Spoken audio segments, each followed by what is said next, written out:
Hello दोस्तों, मैं रविंद्र कुमार आपके इस new YouTube channel RS study SMD पर आपका हार्दिक स्वागत करता हूं, अभिनंदन करता हूं। आज हम पढ़ेंगे सेल के बारे में। मैं 2 वीडियो ऑलरेडी बना चुका हूं, आप उन वीडियो को देखें और अच्छे से प्रिपरेशन करें। तो आज हम सेल के बारे में तीसरी वीडियो हमारी है।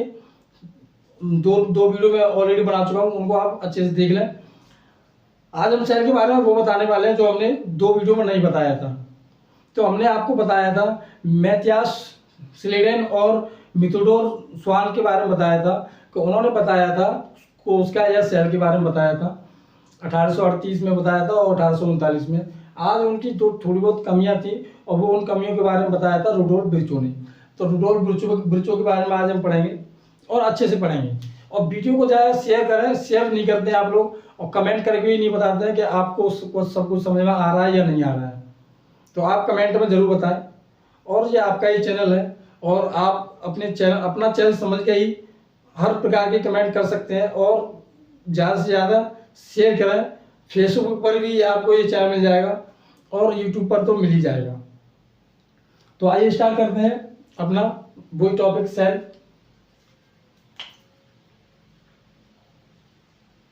जिसको कहते हैं हिंदी में कोशिका।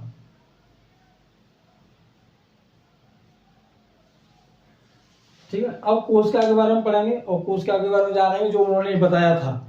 आज हम पढ़ेंगे रुडोल्फ विर्चो के बारे में। 1855 ईस्वी में रुडोल्फ विर्चो ने बताया था।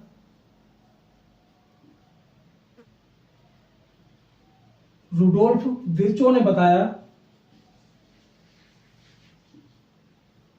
1855 ईस्वी में रुडोल्फ विर्चो ने क्या बताया कि इन्होंने ये बताया कि पुरानी कोशिकाओं से ही मिलकर नई कोशिकाओं का जन्म होता है। ये मैथियास स्लेडेन और मिथुडोर स्वान ने नहीं बताया था, जो रुडोल्फ विर्चो बताने जा रहे हैं। क्योंकि इन्होंने बताया था उसमें थोड़ी कमियां थी, उन कमियों को मैं सुधारूंगा। और रुडोल्फ विर्चो ने 1855 में उन कमियों को सुधारा और बताया। उन्होंने क्या बताया कि पुरानी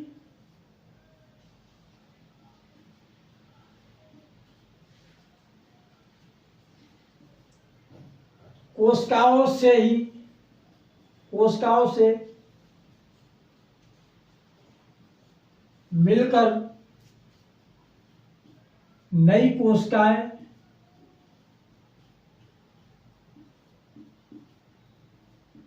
बनती हैं।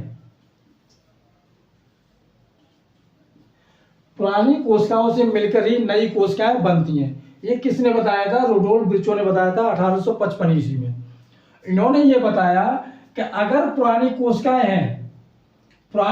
हैं, जैसे हमको कभी चोट लग जाती है, हम चोट तो सभी के लग जाती है ना, आपके भी लगी होगी और हमारे भी लगी है चोट। जैसे हमारे एक मान लो यहाँ लग गई, तो जैसे हमारा ये घाव जैसे भरता जाएगा तो वहां पर नई कोशिकाएं आती जाएंगी। क्या हुआ? नई कोशिकाएं आती जाएंगी। तो इसी को कहते हैं, इसी को देखते हुए रुडोल्फ विर्चो ने बताया कि पुरानी कोशिकाओं से नई कोशिकाएं बनती हैं। जैसे मान लो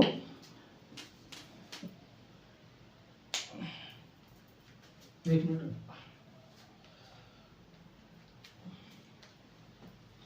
जैसे मैं आपको बताता हूं जैसे कि एक होता है तुम्हारा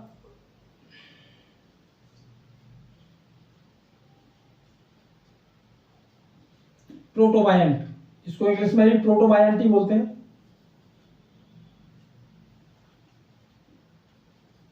इंग्लिश में भी प्रोटोबायंट और हिंदी में भी प्रोटोबायंट बोलते हैं। क्या होता है? ये प्रोटोबायंट से ही क्या बनता है? प्रोकैरियोटिक बनता है। प्रोकैरियोटिक बनता है। अब प्रोकैरियोट, इसको इंग्लिश में ही प्रोकैरियोटिक बोलते हैं। प्रोकैरियोटिक से ही बनता है यूकैरियोटिक।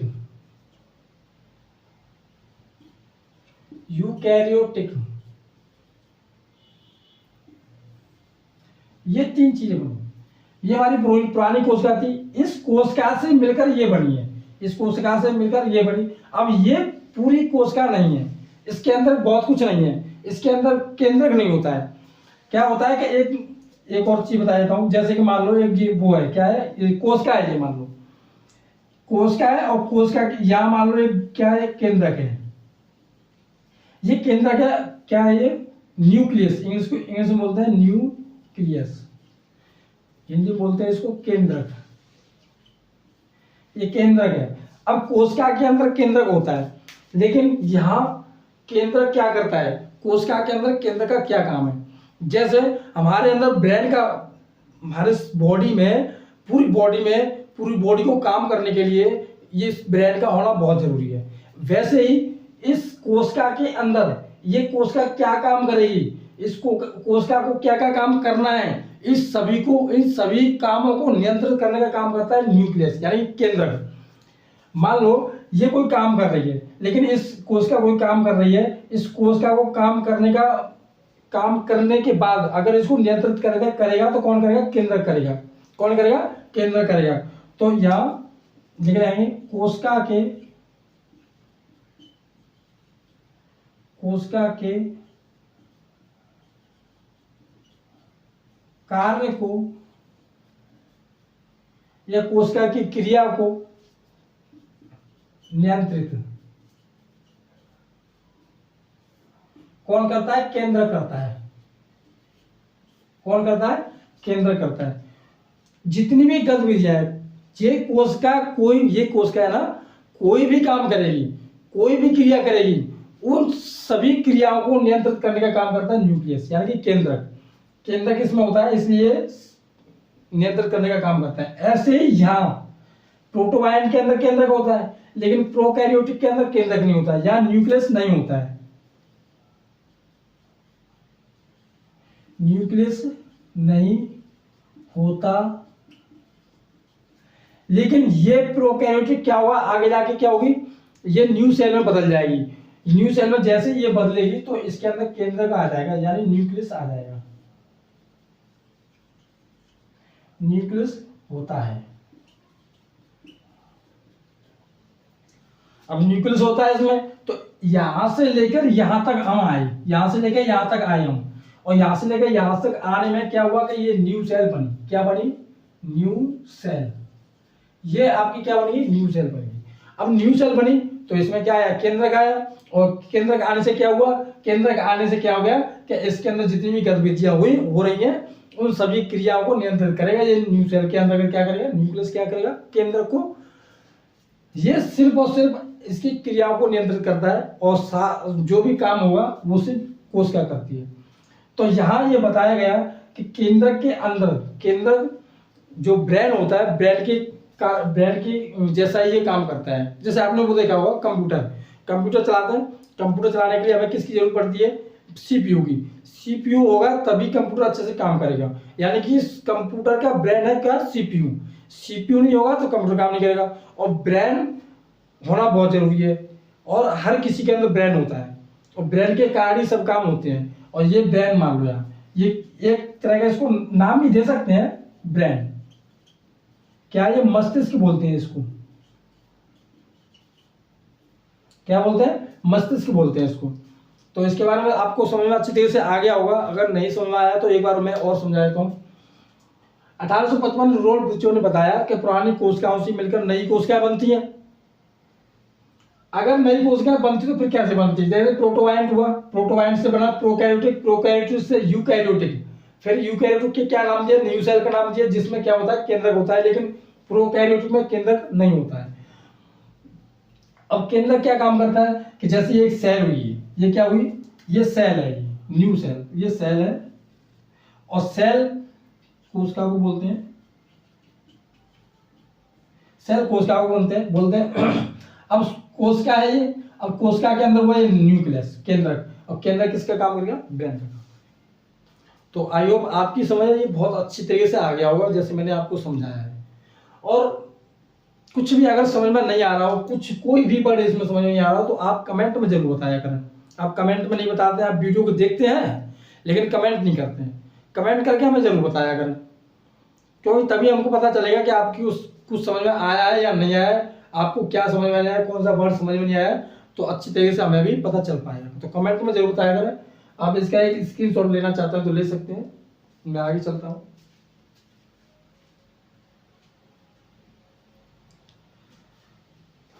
मिटा देता हूँ इसको। अब क्या हुआ? अब ये तो प्रोटोबायंट, प्रोकैरियोटिक, यूकैरियोटिक के बारे में उन्होंने बताया, रुडोल्फ विर्चो ने बताया। अब इसके बारे में एक चीज और बताई थी, न्यू सेल के बारे में एक चीज और बताई थी उन्होंने। क्या चीज बताई थी कि एक मेल का स्पर्म होता है। किसका स्पर्म? मेल का स्पर्म, जिसे हम हिंदी में बोलते हैं शुक्राणु। एक स्पर्म होता है और एक फीमेल का होता है ओवम। जैसे स्पर्म और ओवम आपस में मिलते हैं तो उससे क्या होता है, युग्मज बनता है। क्या बनता है? युग्मज। और युग्मज से क्या बनता है? बेबी बनता है। बेबी मतलब बच्चा। जैसे वो बनेंगे तो वो जो युग्मज बनेगा वो एक बच्चा बनेगा, वो क्या होगा? एक न्यू सेल होगी। क्या होगा? New cell. इन्होंने बताया था कि जब स्पर्म यानी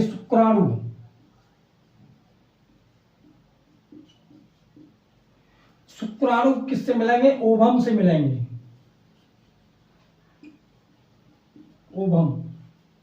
ओवम से जब ये इससे मिलेंगे तो क्या होगा? यहां एक युग्मज बनेगा। क्या बनेगा? युग्मज। युग्मज से क्या बनेगा? एक बेबी बनेगा। और यही क्या होगी? न्यू सेल होगी। ये भी किसने बताया था? रुडोल्फ विर्चो ने बताया था 1855 ईस्वी में। इन्होंने यही बताया था कि पुरानी कोशिकाओं से ही नई कोशिका बनती है। ये कोशिका ही है, ये ओवम है या स्पर्म में, ये कोशिका है। इन दोनों के मिलने से क्या बना? न्यू सेल बन गया, एक बेबी बना। तो इसके बारे में इन्होंने बताया था। आगे चलते हैं और इसको अगर देखना चाहे देख लो।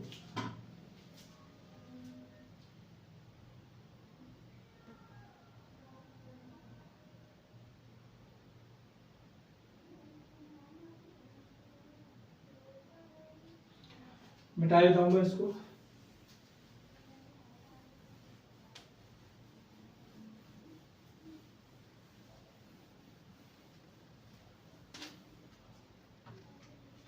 अब बताते हैं हम कोशिकाएं कितने प्रकार की होती हैं। अब हम बात करेंगे, एक मिनट रुको।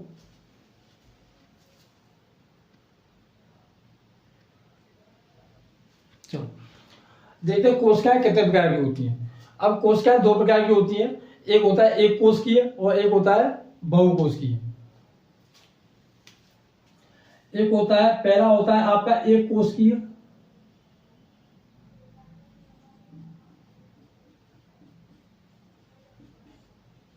एक होता है एक कोशिकीय और एक होता है बहुकोशिकीय।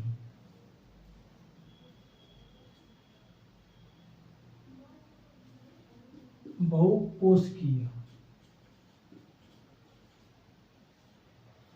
अब एक कोशिकीय के अंतर्गत कौन कौन से जीव आते हैं और बहुकोशिकीय के अंतर्गत कौन कौन से जीव आते हैं, इसके बारे में जानेंगे हम। एग्जाम्पल देख लो, मोनेरा। मोनेरा क्या है? एक प्रजाति का नाम है। इसमें सारे बैक्टीरिया आ जाते हैं। क्या आ जाते हैं? बैक्टीरिया।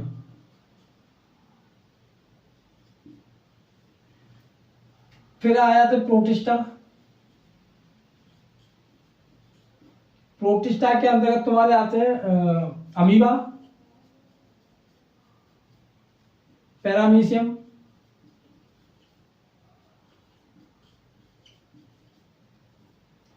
फिर आ जाते हैं ईस्ट, जिसे कवक बोलते हैं। ये सभी किसमें आते हैं? एक कोश की। ये एक कोश की जीव है। अब इसमें आता है यहाँ, अब एग्जाम्पल में इसमें देख, इसमें क्या है? इसमें सबसे पहले मानव आ जाएगा, जानवर आ जाएंगे, ये सभी बहुकोश की में आ जाएंगे। लेकिन ये यीस्ट, जो कवक, कवक इसमें भी आ जाते हैं। कवक क्या होता है? इसमें कॉमन होता है, क्योंकि कवक एक कोश की भी होते हैं, बहुकोश की भी होते हैं, और ये इसलिए होते हैं। अब देखो, अगर ये एक कोश की होते हैं तो एक कोश की ये कैसे, फिर ये खाना कैसे ग्रहण करते होंगे? तो मैं इस अमीबा के बारे में बता देता हूं। अमीबा के बारे में बता देता हूं कि ये खाना कैसे ग्रहण करते हैं।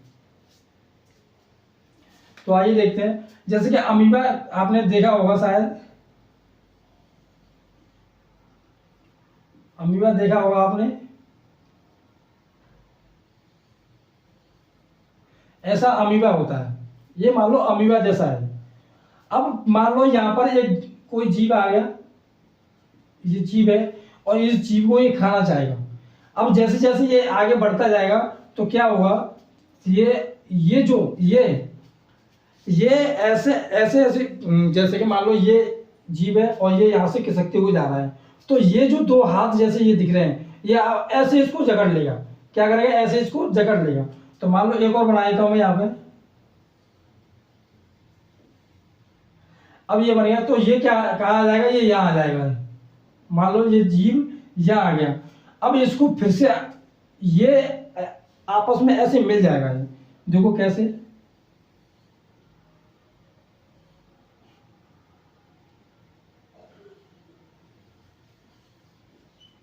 अब ये मिल गया, ये यहाँ आ गया। ये जीव पहले यहाँ था, फिर यहाँ आ गया, फिर ये अब बिल्कुल ये बंद हो गया। देखो यहाँ ये बिल्कुल पूरा बंद हो गया और ये अपने अंदर ले रहा है। अब जैसे ही इसको ये पाचन कर लेगा तो ये यहाँ क्या हो जाएगा? ये डाइजेस्ट हो जाएगा। ये इसको खा जाएगा और ये डाइजेस्ट हो जाएगा। इसका मुंह वगैरह नहीं होता है, ये ऐसे ही फैलता जाता है। और बिल्कुल अगर ये फैलता कैसे है? ये ऐसा होता है बिल्कुल तरल पदार्थ जैसा, वैसे ही फैलता जाता है, फैलता जाता है, फैलता जाता है और ऐसे जकड़ लेता है। ये कैसे जकड़ता है? ऐसे जकड़ लेता है। ऐसे जकड़ने के बाद क्या होता है? ये इसके अंदर आ जाता है और अंदर आने के बाद ये क्या होता है? इसके अंदर डाइजेस्ट हो जाता है, मतलब पच जाता है। तो ये है आपकी एक कोष की और बहुकोष की। अब बहुकोष की के बारे में आप जानते हो ये कैसे खाना ग्रहण करते हैं, हमारी तरह ही खाना ग्रहण करते हैं, जानवर भी हैं। तो आज हमने बताया एक कोष की, बहुकोष की बारे में, प्रोटोबायंट, प्रोकैरियोटिक, यूकैरियोटिक, इन सभी के बारे में मैंने आपको बताया।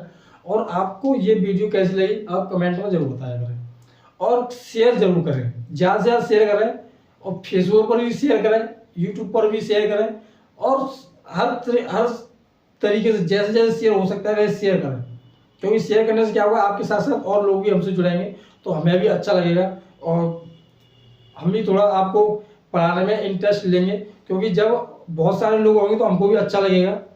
इसलिए ज़्यादा से ज़्यादा शेयर करें और वीडियो को सब्सक्राइब करें, लाइक करें, कमेंट करना बिल्कुल ना भूलें। आज के लिए इतना ही। जय हिंद।